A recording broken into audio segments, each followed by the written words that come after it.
একটু কোরআনের বাংলা দেখতে চায়।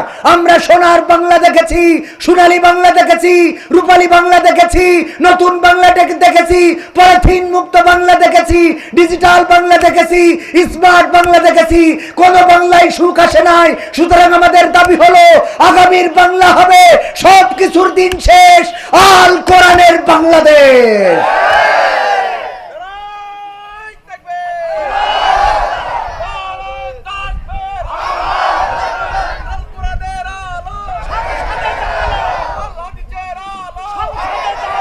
সম্মানিত ভাইয়েরা, যদি কোরআনের বাংলাদেশ দেখতে হয় তাহলে যেইভাবে আমরা 1971 লড়াই করে রক্ত দিয়ে পাকিস্তানদের কাছ থেকে আমাদের দেশকে মুক্ত করেছিলাম, যেইভাবে 1952 রক্ত দিয়ে আমাদের ভাষার সম্মান রক্ষা করেছিলাম, যেইভাবে 2024 রক্ত দিয়ে ফ্যাসিবাদ মুক্ত করেছিলাম, একইভাবে আগামীর দিনে আল্লাহর জমিনে আল্লাহর দিন কায়েম করার জন্য ইসলামী আন্দোলনের নেতা কর্মীরা যদি ডাক দেয়, রাজপথে থেকে বুকের তাজা রক্ত যদি ঢালতে হয়, রক্ত ঢেলে সেই রক্তের সাগরে সাঁতার কেটে কেটে একটি রক্তাক্ত বিপ্লবী কালেমার পতাকা বাংলার জমিনে উড়াতে রাজি কারা কারা দেখতে চায়?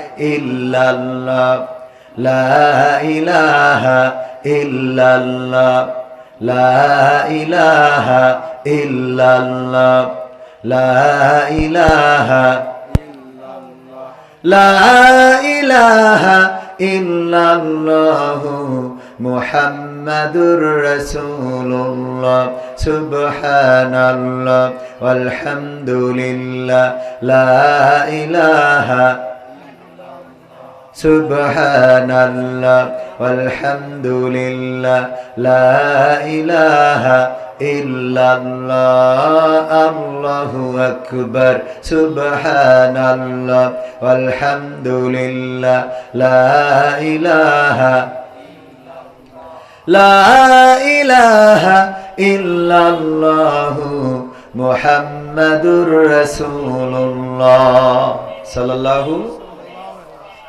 দাড়িতে সুন্নাত, টুপিতে সুন্নাত, পোশাকেও সুন্নাত আসি, পাথরের আঘাত খাওয়া সেটা যে সুন্নাত, কেন মনে হয় না তোমার কাছে, কেন মনে হয় না তোমার কাছে? ঠিক না বেঠে? দাড়িতে সুন্নাত, টুপিতে সুন্নাত, পোশাকেও সুন্নাত আসি, পাথরের আঘাত খাওয়া সেটা যে সুন্নাত, কেন মনে হয় না তোমার কাছে, কেন মনে হয় না তোমার কাছে? নবীর প্রেমে তুমি দাওয়াতে তাবলীগ ধারণ করেছ বুকে, সেই তুমি আজ কেন জুলুমের প্রতিবাদে আওয়াজ তোলো না মুখে? ঠিক বললাম না? ঠিক বললাম? নবীর প্রেমে তুমি দাওয়াতে তাবলীগ ধারণ করেছ বুকে, সেই তুমি আজ কেন জুলুমের প্রতিবাদে আওয়াজ তোলো না মুখে? মেসওয়াক করো তুমি রোজ প্রতিদিন, মেসওয়াক করো তুমি রোজ প্রতিদিন, সেখানেও সুন্নাত আছে, পাথরের আঘাত খাওয়া মাঝে মাঝে জেলে যাওয়া সেটা যে সুন্নাত, কেন মনে হয় না তোমার কাছে, কেন মনে হয় না তোমার কাছে? মিলাদুন নবীতে বড় সোচ্চার তুমি, নাকি দেখানো লোক? সেই তুমি জানলে না আমার রাসূল ছিলেন সফল রাষ্ট্রনায়ক। ঠিক না ঠিক? মিলাদুন নবীতে বড় সোচ্চার তুমি, নাকি দেখানো লোক? সেই তুমি জানলে না আমার রাসূল ছিলেন সফল রাষ্ট্রনায়ক। উহুদের ময়দানে দাঁত ভাঙা ঘটনা, উহুদের ময়দানে দাঁত ভাঙা ঘটনা তোমার কিতাবে কি আছে? পাথরের আঘাত খাওয়া, মাঝে মাঝে রিমান্ডে যাওয়া, সেটা যে সুন্নাহ কেন মনে হয় না তোমার কাছে? কেন মনে হয় না তোমার কাছে? মারহাবা বলা যাবে না? আর একটু জোরে বলেন মারহাবা। সাতক্ষীরার মানুষের কাছে মারহাবা চেয়ে নেওয়া লাগে, অথচ ইসলামের জন্য নিবেদিত প্রাণ যতগুলো জেলা আছে তার মধ্যে সাতক্ষীরা অন্যতম। সাতক্ষীরাকে রেড অ্যালার্টে রেখেছিল সাবেক সরকার, সাবেক প্রশাসন। সাতক্ষীরার মানুষ তারা চাকরি পাইতে গেলে অনেক জটিলতা ছিল না? সাতক্ষীরার মানুষ এটা বাছাই করা হতো কোন পরিবারের সন্তান, একটু খতিয়ে দেখা দরকার। কারণ সাতক্ষীরার মানুষ বাঘের সাথে লড়াই করে বেঁচে থাকি। আমরা গিয়েছি ওই যে আপনাদের সুন্দরবন অঞ্চল, শ্যামনগর, গাবুরা, ওই অঞ্চলগুলোর মানুষ এত সাহসী, তারা সুন্দরবনে যায়, বাঘের সাথে লড়াই করে, কুমিরের সাথে লড়াই করে, মৌমাছির থেকে মধু সংগ্রহ করে, সুন্দরবনে দিনের পর দিন পরিশ্রম করে সংসারটা চালায়। ওদের ওখানে ঝড় হয়, টর্নেডো হয়, আমফান হয়, সুনামি হয়, ঘর বাড়ি ভেঙে যায়, ঝড়ে উড়ে যায়, কিন্তু সাতক্ষীরার এই মানুষদের ইমানটা উড়িয়ে নেওয়ার মতো সক্ষমতা এখনো কোনো ঝড় টর্নেডোর হয় নাই। ঠিক না ঠিক? আন্দোলনে ডাক দিলে সাতক্ষীরাবাসী আছে না নাই? রাজপথে থাকে, লড়াই করে, সংগ্রাম করে। ওগো আমার ভাইয়েরা, এই জন্য সাতক্ষীরা সবসময় একটু সচেতন থাকা দরকার। মসজিদের ইমাম চাইলেই সবকিছু করতে কি পারে? ক্যারাম বোর্ড খেলার যদি শখ হয়, মসজিদের ইমাম খুব যদি ভালো পারেও, তাও কি তার ওই ক্যারাম বোর্ডের কাছে দাঁড়ানো উচিত হবে নাকি? যদি ক্যারাম বোর্ড খেললে গুনাহ নাও হয়, তাও কি দাঁড়াইতে পারবে? মসজিদের ইমাম দাঁড়ানো ঠিক হবে না। মসজিদের ইমাম কাঠ খেলতে পারবে না। মসজিদের ইমাম ক্রিকেট খেলাও ঠিক হবে না, ফুটবল খেলা ঠিক হবে না। যদিও এগুলো খেললে এখনকার সময় শরীরের জন্য উপকার, আর এগুলো নিয়ে এখন আগের মতো আর ফতোয়া নাই। তারপরেও একজন ইমাম উচিত নয় যে মাঠে যে ফুটবল খেলবে, হাডুডু খেলবে, এইগুলো খেলা যেমন উচিত নয়, তেমন সাতক্ষীরাবাসীকেও একটু সচেতন থাকা দরকার। ইসলামের জন্য, কোরআনের জন্য সবসময় অ্যালার্ট থাকা দরকার। যখনই বলবে, যখনই শুনবে সামি'না, তখনই বলবে আতা'না, মেনে নিলাম। কথা কয় না? শুনবে আর কি করবে? মেনে নিবে। ইসলামের পক্ষে, দ্বীনের পক্ষে, আল্লাহ ও তার রাসূলের পক্ষে, কোরআন কায়েমের পক্ষে সচেতন থাকার দরকার আছে না নাই? যদি সাতক্ষীরাবাসী সচেতন হতে পারে, সীমানা ঘেঁষা, যে কোনো সময় নেত্রী চট করে ঢুকে পড়তে পারে সোনাই নদী। শুনলাম এখানে তার কাটার বেড়াও নাই। কথা কয় না? সুতরাং আপনাদের দায়িত্ব বেশি না কম? আপনাদের বেশি, যেন ওখান থেকে ঢুকতে না পারে, আবার এখানতেও যেন বার হইতে না। কথা কয় না? ঠিক না বেটে? আমরা ঢুকতেও দেব না, বার হইতেও দেব না। যারা ঢুকেছে ওই পারে থাকেন, সাউন্ড করা যাবে না। আর এই পারে যারা আছেন তারাও থাকেন, কোনো অসুবিধা নাই, কিন্তু টু শব্দ করা যাবে না। কারণ 16টা বছর, 17টা বছর আমাদের কথা বলতে দেন নাই। এখন অন্তত 16টা মাস আপনারা চুপ থাকেন। ঠিক না বেটে? একটু চুপ থাকার দরকার আছে না নাই? যদি চুপ থাকে তাহলে ঝামেলা নাই। আর যদি কথা বলে ঝামেলা আছে না নাই। আবার পত্রিকায় দেখলাম, আহারে আজকে দেখলাম নিউজ, আমার বিশেষ দলের লোকেরা ওই দলের হয়ে মিছিলে নামেরে। ও আল্লাহ, জাত গেল বলো এ কোন আজব কারখানা, জাত গেল বলো। সত্য কাজে কেউ নয় রাজি, ওরে সত্য কাজে কেউ নয় রাজি, সবই দেখি তা না না না, জাত গেল বলো। ঠিক না বেটে?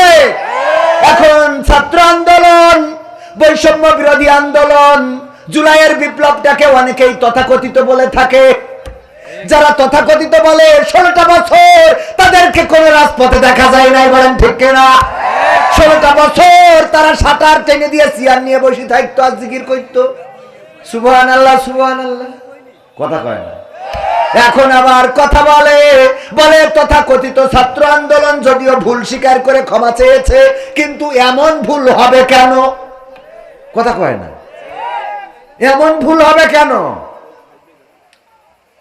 মানে এটা হলো এরকম যে ওই আপনার একজন হোটেলে গেছে, তো হোটেলে যাওয়ার পরে ভিআইপি হোটেলগুলো, হোটেল আবাসিক হোটেল, ওই তো টয়লেট গ্রামের মতো থাকে না, গ্রামে তো মানুষের এমনি বাসবাগানে ঝাড়া অভ্যাস।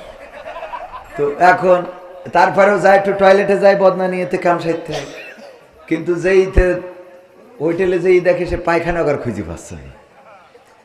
পরে কি করবে, ওতে তো কমোডে বসা অভ্যাস নেই, বুঝতেও পারিনি। একবার তো শুনলাম, আমি কাতারে যেয়ে শুনলাম, আমাদের একজন ভাই বলছে যে আরে আমার দাদা এবার ওমরায় যাওয়ার পরে, আমার দূর সম্পর্কের দাদা ওমরায় যাওয়ার পরে মক্কায় মোটামুটি ওই ডাউন প্যান্ট ছিল, সমস্যা ছিল না, মদিনায় এসে টয়লেটে ঢুকছে আর বেরোচ্ছে। আমি বলছি দাদা কি হয়েছে? কয় সে টয়লেট খুঁজে পাচ্ছিল। তো আমি বললাম যেটাই ঢুকছেন ওইটাই তো, কয় এইখানে সে কাম ছাড়বো সেটা করে। তো ওই যে ঢাকনা খুলে দেখাই দেওয়া হলো, এই তো আছে এনে মানে কেমনে কি করবো। তো আমাদের একজন ভাই বলছে আপনার দাদা হয়, তো আপনি চলে আসেন, আমি শিখাই দিচ্ছি। পরে শিখাই দিয়েছে, আবার খানিক পর বেরোয় গেছে। বলছে দাদা কি হইলো, কাম সারেননি? তো বলছে কাম যে সারবো তা সোস পক্ষী করে সেটাই তো বুঝতে পারলাম না, বোঝেননি? মানে ওখানে কাম সারা যাবে কিন্তু পানি খরচ করবো কি করে, এই নিয়ে টেনশন। তো যাই হোক, একজন বলছে যে এইটা আমি যখন কাতারে যেয়ে বললাম, বলছে আপনার দাদার তো এই ঘটেছে। আমার একজন আসিল, সে তো আর এক ঘটনা ঘটাইছে।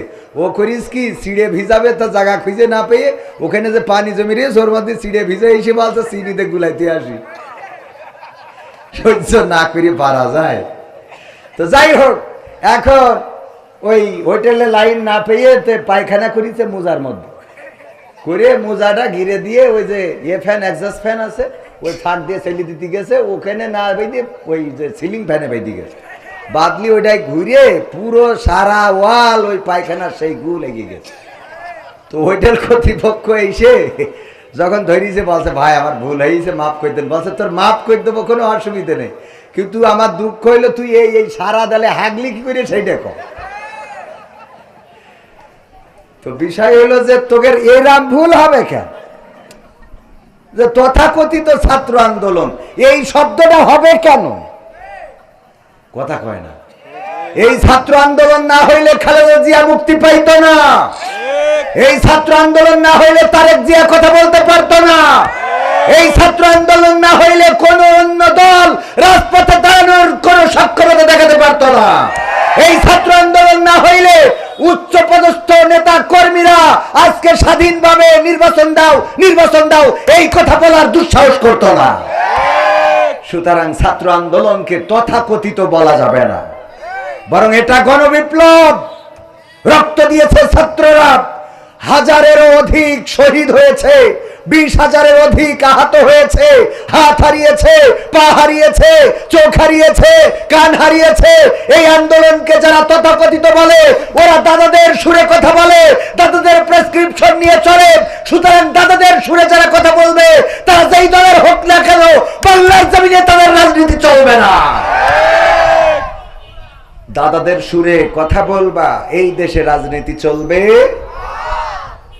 এতদিন দাদারা বাদ দিত, এখন আমরা বাদ দেওয়া শুরু করেছি। ঠিক না বে ঠিক?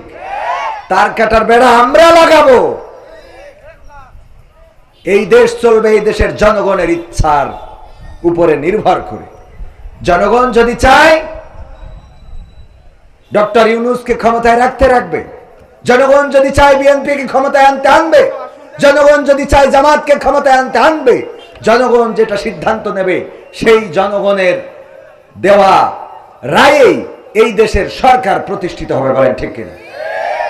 ডক্টর ইউনূস এই দেশের জন্য গর্বের কিনা? গর্বের কিনা?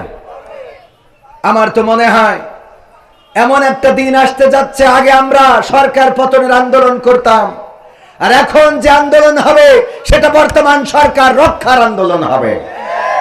কারণ এই সরকার আসার পরে যদি আজকে ডক্টর ইউনূস না থাকতেন, তাহলে দাদারা এবং র মিলে এই বাংলাদেশকে এতক্ষণ বুবুকে নিয়ে গিয়েছেন, বুবুকে যথা জায়গায় বসিয়ে দিয়ে যেতেন। ঠিক না ঠিক? ডক্টর ইউনূস ছোট মাঠের খেলোয়াড় নন, তিনি বড় মাঠের খেলোয়াড়। এই জন্য কিছু করা যাচ্ছে না। নির্বাচন হতেই হবে, নির্বাচন হবে, নির্বাচন আসবে, টেনশন করার কিছু নাই। বক্তব্য হলো ধৈর্য ধারণ করতে হবে। যদি আওয়ামী সরকার এই ছাত্র আন্দোলন না হইতো, তাইলে এখন আওয়ামী সরকার ক্ষমতায় থাকতো 2028 সাল পর্যন্ত। ঠিক না বে ঠিক? তো 2028 সাল তো না, 26 সালে নির্বাচন দেবে। এতটুকু ধৈর্য সহজ হচ্ছে না। এত কান্তে আসে, কথা কয় না। হ্যাঁ, বিয়ে তো দেবো, ধানটা উঠুক, ধানটা উঠুক, তাই না? ধানটা গুছাই তো দেবা না, ধান গুছানো না, আব্বা এখনই দিতে হবে। আল্লাহ হেদায়েত নসিব করে, বলেন আমিন। ক্ষমতায় কেউ স্থায়ী হয় না, হোক না সে হাসিনা কিবারে না, সে আরটা চিরকাল থাকে না। ক্ষমতায় কেউ স্থায়ী হয় না, মুজিবুর বেশি দিন থাকেনি, জিয়াউর কেউ তো রাখেনি। মুজিবুর বেশি দিন থাকেনি, জিয়াউর কেউ তো রাখেনি। এরশাদ চলে গেছে পৃথিবী ছেড়ে, এরশাদ চলে গেছে পৃথিবী ছেড়ে, কেউ আজ তার কথা কয় না। বলে ক্ষমতায় কেউ স্থায়ী হয় না, হাসিনা ক্ষমতা ধরে রাখতে আয়না ঘর বানিয়েছিল, জনগণের রোশন হলে সোনাই নদীর পারে গেল। হাসিনা ক্ষমতা ধরে রাখতে আয়না ঘর বানিয়েছিল, জনগণের রোশন হলে দাদার দেশে পালিয়ে গেল। ডিবি হারুনের পাশে আর, ডিবি হারুনের পাশে আর পরিমণিদের দেখা যায় না। ঠিক না বেঠে? এখন কি আর তাদের দেখা যায়? না, যায় না। কিন্তু এখন আবার নতুন প্রেতাত্মা তৈরি হয়েছে। ডক্টর ইউনূসের কাছে নারীবাদীরা গিয়েছে, যে বলেছে যৌনকর্মী যারা, তাদেরকে শ্রমিকের অধিকার দিতে হবে। বলেন নাউজুবিল্লাহ। ওরা আবার বলেছে ধর্মীয় অনুশাসন মেনে চলার কারণে, ধর্মের নিয়ম নীতির কারণে আমরা আশঙ্কা করি যে নারীদের অধিকার নষ্ট হবে, নারীদের অধিকার ক্ষুণ্ণ হবে। অথচ ইসলাম এসেছে নারীদের অধিকার দেওয়ার জন্য। বলেন ঠিক কিনা? ডক্টর ইউনূসের কাছে যেই নারীবাদীরা গিয়েছে, পতিতাদের শ্রমিক হিসেবে স্বীকৃতি চেয়েছে, ওরা নারীদের পক্ষের লোক না বিপক্ষের লোক? কোন মা কি চায় তার সন্তান পতিতাবৃত্তি করুক? কোন ভাই কি চায় তার বোন পতিতাবৃত্তি করুক? কোন স্বামী কি চায় তার স্ত্রী পতিতাবৃত্তি করুক? কোন পৃথিবীর যাদের আকল আছে, জ্ঞান আছে, বুদ্ধি আছে, মেধা আছে, কোন একজন মানুষ কি দেখাতে পারবেন যে সে তার সন্তান, তার বোন, তার মা, তার খালা, তার ফুফু পতিতা হোক, পতিতালয়ে থাকুক? এটা কেউ কি চায়? এটা যারা চায় ওরা মানুষ না অমানুষ? মানুষ না কুত্তা? কুত্তা না শুয়োর? এর থেকে খারাপ, এর থেকেও কি একটা কবুতরেরও জোড়া থাকে, একটা শিয়ালেরও জোড়া থাকে, একটা কুকুরও চায় না সে যাকে ব্যবহার করবে অন্যরা ব্যবহার করুক। কথা কয় না? চায়। যেই নারীরা চাচ্ছে নারীরা যাবে পণ্য হিসাবে, ইসলাম দিল সম্মান, নারীরা কেমন করে থাকবে, নারীরা কি কাপড় পরবে, নারীদের কি খাওয়াতে হবে, নারীদের সাথে কেমন আচরণ করতে হবে। আল্লাহর নবী সাল্লাল্লাহু আলাইহি সাল্লাম এই দুনিয়ায় যখন এলেন, নারীদের কোনো সম্মান ছিল না, ইজ্জত ছিল না। কন্যা সন্তান জন্মগ্রহণ করলে পা ধরে আছাড় দিয়ে মেরে ফেলা হতো, কন্যা সন্তান জন্মগ্রহণ করলে গলা টিপে ধরতো, কন্যা সন্তান জন্মগ্রহণ করলে জীবন্ত কবর দিত। সেই সময় বিশ্ব নবী সাল্লাল্লাহু আলাইহি সাল্লাম আসলেন আর নারীদের সম্মান দিলেন, এতটাই সম্মান দিলেন। আল্লাহর নবী বললেন, ওগো পুরুষেরা শুনে নাও, তোমাদের মায়ের পায়ের নিচে তোমাদের জান্নাত। মায়ের পায়ের নিচে কি? শুধু এটাই শেষ করেন নাই, বিশ্ব নবী সাল্লাল্লাহু আলাইহি সাল্লাম বললেন, ওগো পৃথিবীবাসী শুনে নাও, যদি কারো দুইটা কন্যা সন্তান আল্লাহ দান করেন আর সেই দুইটা কন্যা সন্তান যদি নেকভাবে গড়ে তোলে, নেকভাবে গড়ে তুলে সৎ পাত্রস্থ করে, ভালো জায়গায় উত্তম জায়গায় বিবাহের ব্যবস্থা করে, ওই দুই কন্যা সন্তানের পিতা আর আমি নবী সাল্লাল্লাহু আলাইহি সাল্লাম আঙুল দুইটা একসাথে করে দেখিয়েছেন, এইভাবে একত্রে জান্নাতে বসবাস করব। সুবহানাল্লাহ বলা যাবে না? ইসলাম এতটাই সম্মান দিলেন নারীদেরকে। দাহিয়াতুল কালবির ঘটনা আপনারা জানেন। দাহিয়াতুল কালবি রাদিয়াল্লাহু তাআলা আনহু এসে কান্না করছেন। আল্লাহ রাসূল সাল্লাল্লাহু আলাইহি সাল্লাম বললেন, দাহিয়াতুল কালবি কাঁদো কেন? বলল, গো বিশ্ব নবী, কেন কান্না করব না? আমার জীবনের গুনাহগুলো কি মাফ হয়ে গেছে নাকি? আল্লাহর নবী বললেন, যখন তুমি কালেমা পড়েছো তখন তোমার জীবনের সমস্ত গুনাহ খাতা সমূহ মাফ করে দিয়েছেন কে? মাফ করে দিয়েছেন কে? সবাই বলেন কে? আল্লাহ রাব্বুল আলামিন জীবনের গুনাহগুলো মাফ করে দিয়েছেন। দাহিয়াতুল কালবি বললেন, ওগো বিশ্ব নবী, আমার ভয় হয় আমার জীবনে এমন একটা গুনাহ আছে যেটা হয়তো আল্লাহ ক্ষমা করেন নাই। বিশ্ব নবী বললেন, কি এমন গুনাহ করেছো জীবনে? দাহিয়াতুল কালবি বললেন, ওগো বিশ্ব নবী, আমার স্ত্রী যখন গর্ভবতী, আমি তখন বাইরে গিয়েছিলাম ব্যবসার জন্য, কাজের জন্য, কর্মের জন্য, রুজির জন্য। আমি বাইরে গেলাম। আমি বাইরে যাওয়ার পরে যখন আমার স্ত্রী আমার বাইরে খবর পাঠালো, আমার কন্যা সন্তান, আমার সন্তান প্রসব করেছে কিন্তু সে মৃত, সে জীবিত না। আমি 3 বছর 4 বছর 5 বছর পরে যখন বাড়িতে আসলাম, আসার পরে দেখলাম একটা ফুটফুটে কন্যা সন্তান ঘুরে বেড়ায়। আমি বললাম, এই সন্তানটা কার? আমার স্ত্রী বলল, ওগো দাহিয়াতুল কালবি, এটা তোমার সন্তান। কি করে আমার সন্তান হয়? আমার সন্তান তো গর্ভে থাকাকালীন তুমি বলেছিলে মৃত সন্তান প্রসব করেছো। স্ত্রী বলল, ওগো স্বামী, আমি জানি তুমি কন্যা সন্তান হলে আমাকে মেরে ফেলার নির্দেশ দিবা, এত সুন্দর একটা বাচ্চারে কেমনে মারবো? দেখো কত সুন্দরী আমি নাম রেখেছি, জামিলা সুন্দরী। এই সুন্দরীরে তুমি এখন মারতে পারবা না। আমার ধারণা হলো ক্যামেরা লাগানো যাবে না।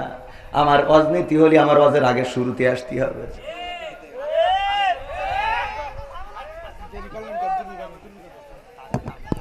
তাড়াতাড়ি আপনি আমলিক করি বেড়াবেন আর এসে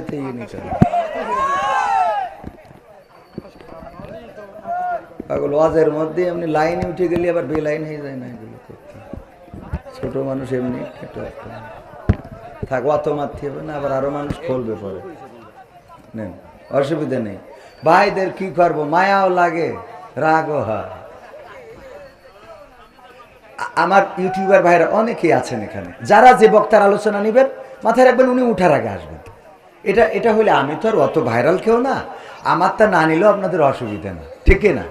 কিন্তু যার নিবেন তার যদি আমার তাই নিতে চান তাহলে আমার উঠার আগে আসতে হবে, এটুকু একটু করবেন, আল্লাহ তৌফিক দিন। বলেন আমি কিন্তু আবার 2-1 3-4 জায়গায় ভাড়া খাটে, মানে এক জায়গাতে মারিয়া বাড়ি কেনা, এইখান থেকে মারিয়া ভাড়া রাখ যায়। হ্যাঁ ভাই, কালকে গেছিলেন না ভাই? কালকে সাতক্ষীরা সদরে মারিয়া বাদ দিয়ে ভাটাই গেছে। আলহামদুলিল্লাহ বলেন আলহামদুলিল্লাহ। দাহিয়াতুল কালবি বললেন, ওগো স্ত্রী, তুমি আমার কন্যা সন্তানকে কেন বাঁচিয়ে রেখেছো? বলল, দেখো কত সুন্দরী, আমি নাম রেখেছি জামিলা, এত সুন্দরী কন্যাকে কেমন করে হত্যা করব? এখন তো বড় হয়ে গিয়েছে, আমার বিশ্বাস তুমি তারে হত্যা করতে পারবা না। আল্লাহর নবীকে দাহিয়াতুল কালবি বললেন, ওগো বিশ্ব নবী, আমি যখন রাত্রে ঘুমালাম, রাত্রে যখন বেডে শুইলাম, আমার ওই কন্যা সন্তানটা একবার আম্মু বলে ওর মায়ের গলা জড়িয়ে ধরে, একবার আব্বু আব্বু বলে আমার গলা জড়িয়ে ধরে। আমি রাত্রে চিন্তা করলাম, এই কন্যা সন্তানকে যদি বাঁচিয়ে রাখি, মানুষেরা আমারে বলবে ও কন্যা সন্তানের বাবা। আমি যখন রাস্তায় চলবো বলবে কন্যা সন্তানের পিতা যায়। আমার মেয়ে অন্যের বাড়িতে থালা বাসন মাজবে, আমার মেয়ে অন্যের পণ্য হয়ে যাবে, পণ্য সামগ্রী হয়ে যাবে। এই সমাজে তো মেয়ে সন্তানের কোনো দাম নাই, আমার সন্তানের কোনো দাম থাকবে না, মান থাকবে না। সুতরাং এই সন্তানকে বাঁচানো যাবে না, বাঁচিয়ে রাখা যাবে না। সিদ্ধান্ত নিলাম কালকেই হত্যা করব। সকালবেলা স্ত্রীকে বললাম, ওগো স্ত্রী, গুছিয়ে দাও, আমি কন্যা সন্তানকে নিয়ে আত্মীয়ের বাড়িতে বেড়াতে যাব। আমার সন্তানকে গুছিয়ে দিল বিশ্বাসে সরল মনে। আমি যখন আমার সন্তানকে নিয়ে যাই, মাঝে মাঝে পিছনে পড়ে যায়, সন্তান আব্বু আব্বু বলে দৌড়ে এসে আমার জড়িয়ে ধরে আর বলে, ওগো বাবা, কত দূর আত্মীয় বাড়ি, এত দূরে কেন নিয়ে যাও? আমি যখন আমার গন্তব্যে পৌঁছে গেলাম, একটি পাহাড়ের কাছে, পাহাড়ের পাদদেশে পৌঁছালাম, সেখানে আমার সাথে নিয়ে যাওয়া অস্ত্র দিয়ে আমি গর্ত খনন করা শুরু করে দিলাম। আমি একটা গর্ত খনন করি, আমার দাড়িতে ধুলাবালি লেগে যায়। আমার কন্যা সন্তান দূরে খেলা অবস্থায় ফিরে আসে আর আমার কোলে বসে দাড়ির ধুলাটা ঝেড়ে দেয় আর বলে, বাবা, এত কষ্ট কেন করো? এত কষ্ট করার তো দরকার নাই। দাড়ির ধুলাগুলো ঝেড়ে দেয় আর আমারে কষ্ট করতে নিষেধ করে। আমি সন্তানকে বললাম, মা দূরে যাও, খেলা করো, তোমারে ডাকবো আমার কাজ শেষ হয়ে গেলে। গর্ত খনন করা হয়ে গেল। আমি আমার কন্যাকে ডাকলাম, কন্যা এদিকে আসো, জামিলা আমার কাছে আসো। জামিলা আমার কাছে আসলো। আমি তার হাতে পায়ে আমার সাথে নিয়ে যাওয়া রশি দিয়ে বাঁধলাম। তারপরে আমি গর্তের মধ্যে ছুঁড়ে ফেলে দিলাম। আমার কন্যা সন্তানটা গর্তের মধ্য থেকে বারবার করে চিৎকার করে বলল, ওগো বাবা, আমারে তুমি মাইরো না বাবা গো, আমারে তুমি হত্যা করো না। ওগো বাবা, আমি তোমারে কখনো বাবা বলে ডাকবো না। আমি আমার মাকে জিজ্ঞাসা করতাম, ওগো মা, সব সন্তানের বাবা আছে, আমার বাবা কোথায়? কিন্তু তুমি বাবা আমার আজরাইল হয়ে আসবা বুঝি নাই। ওগো বাবা, ক্ষমা করে দাও এবারের মতো, আমি কখনো তোমাকে বাবা বলে ডাকবো না। আল্লাহর নবীকে দাহিয়াতুল কালবি বললেন, ওগো বিশ্ব নবী, আমি আমার কন্যার কোনো কথা শুনলাম না। আমি একটা পাথর নিলাম, আমার পাথরটা আমি আমার কন্যার বুক বরাবর নিক্ষেপ করে দিলাম। ওই ভারী পাথরটা যখন আমার কন্যার বুকের উপরে পড়লো, চারিদিক থেকে রক্ত ফিনকি দিয়ে বের হয়ে গেল আর মুখ থেকে একটা আওয়াজ বের হলো, আব্বা। আমি এখনো যখন পথ চলি, হঠাৎ করে আমার কন্যার সেই আব্বা চিৎকারটা শুনতে পায়। আমার কন্যা যেন চিৎকার করে বলে, আব্বা আব্বা। এই চিৎকারটা আমি এখনো শুনি। আল্লাহর নবী যখন এই ঘটনা শুনছিলেন, কিতাবে এসেছে বিশ্ব নবী সাল্লাল্লাহু আলাইহি সাল্লামের চোখ থেকে অশ্রু ঝরে দাড়ি ভিজে টপ টপ করে মাটিতে পড়ছিল। আল্লাহর নবী বললেন, ওগো দাহিয়াতুল কালবি, তোমরা জাহিলিয়াতের যুগে কতটা নিষ্ঠুর ছিলে, কতটা পাষাণ ছিলে। তোমরা এতটাই পাষাণ ছিলে, নিজেদের কন্যাদেরকে এমন ভাবে হত্যা করেছো। তোমরা নিকৃষ্ট ছিলে। কিন্তু শুনে নাও, আল্লাহ রাব্বুল আলামিন নারীদেরকে সম্মান দিয়েছেন, ইজ্জত দিয়েছেন, নারীদের সম্পদে অধিকার দিয়েছেন, নারীদের স্বামীর কাছে অধিকার দিয়েছেন, বাবার কাছে, সন্তানের কাছে অধিকার দিয়েছেন। আর দাহিয়াতুল কালবি, তুমি যখন কালেমা পড়েছো, ইসলামের নীতি নিয়ম কানুন মেনে নিয়েছো, তখন তোমার জীবনের গুনাহ খাতাগুলো মাফ হয়ে গিয়েছে। ওগো আমার ভাইয়েরা, ইসলাম এমন করেই সম্মান দিয়েছেন নারীদেরকে। আর এখনকার নারীবাদীরা তারা ইসলামের বাইরে যেয়ে নারীদের অধিকার খুঁজে বেড়ায়, অথচ তারা পতিতাবৃত্তিতে উৎসাহিত করে। পতিতাবৃত্তিকে তারা শ্রমিকের অধিকার খুঁজতে চায়। পতিতাবৃত্তি কোনো মানুষ পছন্দ করতে পারে না। যারা পছন্দ করে ওরা মানুষ না, ওরা কুত্তা, ওরা শূকর, ওরা শিয়াল, ওরা ভেড়া, ওরা ঘোড়া, বরং তার চেয়ে বালহুম আদাল, তার চেয়ে নিকৃষ্ট। ঠিক না বেঠে? এর চেয়ে নিকৃষ্ট না হইলে পতিতাবৃত্তি, আমি এটা কমন সেন্স লাগে। নিজের মা যদি এই কাজ করে, মানবে কেউ? ডক্টর ইউনূসের কাছে যারা গেছে, এইগুলোরে ডক্টর ইউনূস সাহেব আবার নিয়ে ছবি তুলে ফেসবুকে দিতেছে। এতে ছবি তুলে না, বরং সবগুলোকে আত্মটানায় দেওয়ার দরকার ছিল। বলেন ঠিক কিনা? তামাশা। আমরা নারীদের সম্মান দিলাম যে তারা সম্মান নিয়ে থাকবে, স্বামীর ঘরে থাকবে, ইজ্জতের সাথে বসবাস করবে, সম্পদে অধিকার, সন্তানে অধিকার। আর পতিতাবৃত্তি করলে কি হবে? মানে থাকিরা যাবেন, এটা ভালো ছেলে, মানে খারাপরা যাবে, মদখোর, গাঁজাখোর, ফেন্সিখোর, ডাইলখোর, মুখ দিয়ে সুসর গন্ধ বেরোয়, ওরা যে ইতে টাকা দিয়ে হ্যাঁ এটা চাই কি? এরা যারা চায় এরা মানুষ, আমার তো মানুষ, আমি তো এদের পশু বলতেও ঘৃণা হচ্ছে, বরং এর বাইরে কিছু আছে কিনা? আছে এলিয়েন, হাইওয়ান, হ্যাঁ কসা আর এক শয়তান, এরা পরে আর মনে হয় অস্কার খাই দেবে না আমার। এমপিরা সব কোথায় গেল বলবো? বললো তো তাই মনে পড়লো। এমপিরা সব কোথায় গেল, মন্ত্রীরা সব কোথায় গেল, কোথায় কাদের কাকা? তাদের ছাড়া দেশটা এখন লাগে ফাঁকা ফাঁকা। পালাবো না, প্রয়োজন হলে ফখরুলের বাসায় গিয়ে উঠব, ঠাকুরগাঁওয়ে বাসা আছে না, মনে আছে? পালাবে না পালাবে না যাই না তবু দেখা, পালাবে না পালাবে না যাই না তবু দেখা। তাদের ছাড়া দেশটা এখন লাগে ফাঁকা ফাঁকা, ওদের ছাড়া দেশটা এখন লাগে ফাঁকা ফাঁকা। আইন মন্ত্রী আটকে গেল আইনেরই ফাঁকে, দাড়ি ছাড়া দরবেশের ভণ্ড ভণ্ড লাগে, ঠিক না ঠিক? আইন মন্ত্রী আটকে গেল আইনের ফাঁকে, দাড়ি ছাড়া দরবেশের ভণ্ড ভণ্ড লাগে। শুনছি কত নেতা নেত্রী খাইতেছে ভাই ডান্ডা, বিচারপতি কালামানিকের ফাটিয়েছে আন্ডা।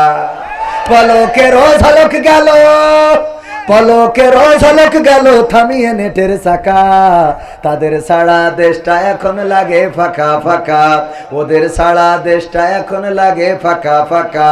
কই গেল সেই সংসদেতে মমতাজের গান? সংসদে মমতাজের গান এখন আছে? মনির খানের অঞ্জনা চলে যাওয়ার পরে ও যে কটা ক্যাসেট করেছে, একটা ক্যাসেটও বাদ দিয়েছে অঞ্জনার নাম ধরি গান গাতে, সব কটা গেয়েছে না? আসিফ তার প্রিয়াকে হারিয়ে ও প্রিয়া ও প্রিয়া তুমি কোথায় গেয়েছে না গায় নাই? আবেদা জবেদা সবেদা যে যারে হারাইছে তার নাম ধরি গান গাইছে। মমতাজ আপারে এত সম্মান দিল, সে তার প্রিয় মানুষ হারাইতে রিক্সাওয়ালার কাছে যে বললো, ওরে ও রিক্সাওয়ালা তুই ধীরে ধীরে চালা, তোর সাথে বলবো আমার মনে কত জ্বালা। রিক্সাওয়ালার কাছে বলবে ওর প্রেমিক চলি গেছে, অথচ যেই নেত্রী ওরে এমপি বানাইলো, ওরে সংসদে উঠাইলো, সংসদে গান গাওয়ার ব্যবস্থা করলো, এই নেত্রী চলে যাওয়ার পরে একটা কথাও বলে নাই, ঠিক না বেঠে? ফাইটটা যায়, বুকটা ফাইটটা যায়, গাইলো, স্বামী চলি গেছে তাই মনে হয়, কিন্তু নেত্রী যাওয়াতে একটা গানও গায় নাই। আমি শিখাই দিছিলাম, আপা আপনি গান, আমার সোনার ময়না পাখি কোন বা দোষে দাদার কাছে গো,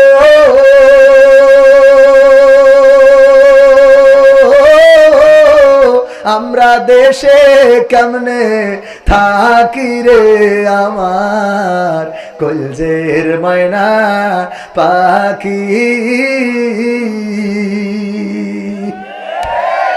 গাওয়ার দরকার ছিল না, ছিল না? তবে গাচ্ছে না তা না, হয়তো গান গায় কিন্তু সেই গানটা এমন। এখন হয়েছে দেখেন সব আদালতে তুলতেছে, কেউ ভেন্সি কাটে। শাহজাহান বলে আমাদেরও সময় আসবে, সময় তো তোমাদের ছিল, আবার নতুন করে কি আসবে? কথা কয় না? সময় তো তোমাদের ছিল, তোমরা সময়টাকে নিয়ে এতটাই অহংকার, এতটাই অধ্যত্ত দেখিয়েছ, মানুষকে মানুষ মনে করো নাই। ইসলামী আন্দোলনের নেতা কর্মীদেরকে মামলা দিয়ে ক্ষান্ত হও নাই, তাদেরকে ধরেছো, রিমান্ডে নিয়েছো, নির্যাতন করেছো, জেলে ভরেছো, এমনকি বাংলাদেশে ইসলামী আন্দোলনের নেতৃত্ব শূন্য করার জন্য এক এক করে সব নেতা কর্মীদেরকে ফাঁসির কাস্টে ঝুলিয়েছো, ঠিক না বেঠে? ফাঁসির কাস্টে ঝুলিয়েছে আল্লামা দেলওয়ার হুসাইন সাইদি, যার জন্য এই সাতক্ষীরা কোলারওয়ার মাটির সহদার দুই ভাই শহীদ হয়েছে একই সাথে, আর অসংখ্য মানুষ শহীদ হয়েছে। ওগো আমার ভাইয়েরা, এই কোরআনের পাখি আল্লামা দেলওয়ার হুসাইন সাইদিকে তারা কারাগারে রেখেই ক্ষান্ত হয় নাই, বরং এই মানুষটাকে ইনজেকশন পুশ করে এই পৃথিবী থেকে বিদায় করে দিয়েছে। বলেন ঠিক কিনা? অধ্যত্ত এতটাই ছিল, আল্লামা সাইদি ইন্তেকালের পরে তার জানাজাটাও পড়তে দেয় নাই ঢাকা শহরে। আমরা বাগেরহাটে গেলাম, এই হাতে আল্লামা সাইদির কবর খনন করেছি, লাশটা ধরে কবরে নামিয়েছি। ওগো আমার ভাইয়েরা, যখন ফিরে আসি তখন আমাদের গাড়িতে হামলা করেছে বাগেরহাটে। যারা হামলা করেছিলেন, খুলনায় যারা কবর দিতে দাও নাই, আল্লামা সাইদির ওসিয়ত ছিল যে তার কবরটা যেন সিদ্দিকিয়া আলিয়া মাদ্রাসায় হয়, কিন্তু সেখানে কবর দিতে দেয় নাই। ওইখানে দাঁড়ায় স্লোগান দিল, বাংলার ইহুদি দেলোয়ার হুসাইন সাইদি, বলেন নাউজুবিল্লাহ। যারা বাংলার ইহুদি দেলোয়ার হুসাইন সাইদি এই কথা বলেছিল, আল্লাহ ধরে ধরে ধরে না, ধরলে আল্লাহ ছাড়ে না। আজকে সেই সাইদির সন্তানেরা আছে, সাইদি প্রেমিকেরা আছে, সাইদির খবরও আছে, কিন্তু যারা এইগুলো বলেছিল তাদের দেখা মেলে না। ঠিক না বেঠে? দেখে তো মেলে না, মেলে না। শুধু তাই না, তারা কোথায় আছে তাদের কবর বাংলার জমিনে হবে কিনা সন্দেহ। মাঝে মাঝে বলে আমরা চট করে ঢুকে পড়বো, কিন্তু বাংলাদেশের মানুষ বলে বুবু আইবা, তুমি আইবা রে, আইয়া বুবু সিয়ার পাইবা না। বুবু আইবা, তুমি আইবা গো, আইসা তুমি সিয়ার পাইবা। পাবে বাংলাদেশের জমিনে, আর এই সিয়ারটা পাবে না, এই সিয়ার আর দেয়া হবে না। কারণ যেই দলের নেত্রী নেতা কর্মীদের চিন্তা না করে নিজে হেলিকপ্টারে করে উড়ে যায়, নিজের চিন্তা নিজে করে চলে গেছে। তুই তো দাদার কাছে যে ভালোই আছো, কিন্তু আমাদের যে কি অবস্থা এটা বুঝবা না, কথা কয় না। আমাদের তো অবস্থা খারাপ, বেরোইতে পারি না, লজ্জা লাগে। আরে এরপরেও আবার মাঝে মাঝে ঝটিকা মিছিল দেখা যায়।